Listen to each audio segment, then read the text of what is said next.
Shalom adik-adik, selamat bergabung dalam ibadah online pada malam ini. Untuk meneruskan, mari kita berdoa. Bapa di syurga, terima kasih atas pimpinan-Mu pada hari ini. Hari ini kami datang kepadamu ingin meminta perlindungan agar ibadah pada hari ini diberkati dan dilindungi. Hanya ini doa kami, dalam nama Tuhan Yesus kami sudah berdoa. Amin. Mari kita menyanyikan lagu Yesus Kekasih Jiwaku.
Adapun Yakub, ia diam di tanah Kanaan. Keturunan Yakub, Yusuf tatkala berumur 17 tahun, jadi masih muda, biasa menggembalakan kambing domba bersama-sama dengan saudara-saudaranya, bahwa ayahnya lebih mengasihi Yusuf dari semua saudaranya, sebab Yusuf itulah anaknya yang lahir pada masa tuanya. Dan ia menyuruh membuat jubah yang maha indah bagi dia. Maka iri hatilah saudara-saudaranya kepadanya, dan tidak mau menyapanya dengan ramah. Pada suatu kali bermimpilah Yusuf. Diceritakannya kepada saudara-saudaranya. Dengarkan mimpi yang kumimpikan ini. Tampak kita sedang di ladang mengikat berkas-berkas gandum. Lalu bangkitlah berkasku dan tegak berdiri. Kemudian, datanglah berkas-berkas kamu sekalian, mengelilingi dan sujud menyembah kepada berkasku itu. Aku bermimpi pula. Tampak matahari, bulan, dan 11 bintang sujud menyembah kepadaku. Setelah hal ini diceritakannya kepada ayah dan saudara-saudaranya, maka ia ditegur oleh ayahnya. Mimpi apa mimpimu itu? Masakan aku dan ibumu, serta saudara-saudaramu, sujud menyembah kepadamu sampai ke tanah. Pada suatu kali, pergilah saudara-saudaranya menggembalakan kambing domba ayahnya dekat Sikem. Maka Yusuf menyusul saudara-saudaranya itu dan didapatinyalah mereka di Dotan. Dari jauh ia telah kelihatan kepada mereka. Tetapi sebelum ia dekat pada mereka, mereka telah bermufakat mencari daya upaya untuk membunuhnya. Ketika Ruben mendengar hal ini, sebab itu katanya, "Janganlah kita bunuh dia." ia ingin melepaskan Yusuf dari tangan mereka. Baru saja Yusuf sampai kepada saudara-saudaranya, mereka pun menanggalkan jubah Yusuf, jubah maha indah yang dipakainya itu. Dan mereka membawa dia dan melemparkan dia ke dalam sumur. Sumur itu kosong, tidak berair. Yusuf diangkat ke atas dari dalam sumur itu, kemudian dijual kepada orang Ismail itu dengan harga 20 shikal perak. Lalu Yusuf dibawa mereka ke Mesir. Ketika Ruben kembali ke sumur itu, maksudnya hendak melepaskan Yusuf dari tangan mereka dan membawanya kembali kepada ayahnya. Ternyata Yusuf tidak ada lagi di dalamnya. Lalu dikoyakkannyalah lah bajunya, katanya, Anak itu tidak ada lagi. Kemanakah aku ini? Kemudian mereka mengambil jubah Yusuf dan menyembelih seekor kambing, lalu mencelupkan jubah itu ke dalam darahnya. Jubah maha indah itu mereka suruh antarkan kepada ayah mereka. Ketika Yakub memeriksa jubah itu, ia berkata, Ini jubah anakku. Binatang buas telah memakannya. Demikianlah Yusuf ditangisi oleh ayahnya. Dan berkabunglah ia berhari-hari lamanya. Adapun Yusuf, ia dijual oleh orang Midian itu ke Mesir, kepada Potifar, seorang pegawai istana Fir'aun, kepala pengawal raja.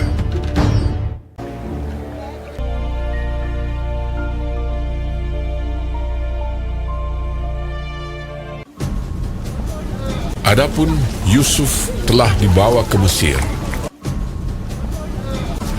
dan Potifar, seorang Mesir, pegawai istana Fir'aun, kepala pengawal raja, membeli dia dari tangan orang Ismail yang telah membawa dia ke situ.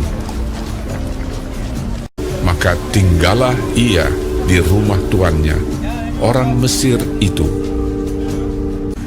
Maka Yusuf mendapat kasih tuannya. Kepada Yusuf diberikannya kuasa atas rumahnya, dan segala miliknya diserahkannya pada kekuasaan Yusuf. Tuhan memberkati rumah orang Mesir itu karena Yusuf. Tuhan menyertai Yusuf, sehingga ia menjadi seorang yang selalu berhasil dalam pekerjaannya. Adapun Yusuf itu manis sikapnya dan elok parasnya. Selang beberapa waktu, istri tuannya memandang Yusuf. Walaupun dari hari ke hari, perempuan itu membujuk Yusuf. Yusuf tidak mendengarkan bujukannya itu, tetapi Yusuf menolak. Sebab engkau istrinya. Bagaimana mungkin aku melakukan kejahatan yang besar ini dan berbuat dosa terhadap Allah? Pada suatu hari, masuklah Yusuf ke dalam rumah untuk melakukan pekerjaannya. Lalu perempuan itu memegang baju Yusuf, tetapi Yusuf meninggalkan bajunya di tangan perempuan itu dan lari keluar. Ketika dilihat perempuan itu bahwa Yusuf meninggalkan bajunya dalam tangannya dan telah lari keluar, perkataan itu jugalah yang diceritakan perempuan itu kepada Potifar. Begitulah aku diperlakukan oleh hambamu itu. Baru saja didengar oleh tuannya perkataan yang diceritakan istrinya kepadanya, maka bangkitlah amarahnya. Lalu Yusuf ditangkap oleh tuannya dan dimasukkan ke dalam penjara, tempat tahanan-tahanan raja dikurung. Demikianlah Yusuf dipenjarakan di sana.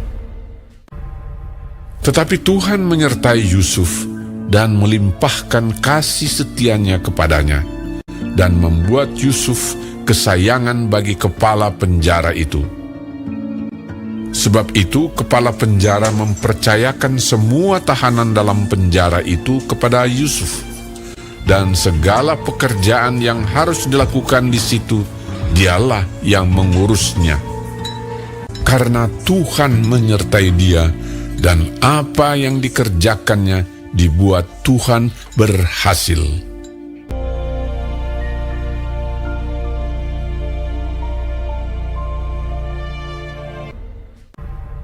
Demikianlah Yusuf dipenjarakan di sana. Tetapi Tuhan menyertai Yusuf dan melimpahkan kasih setianya kepadanya, dan membuat Yusuf kesayangan bagi kepala penjara itu.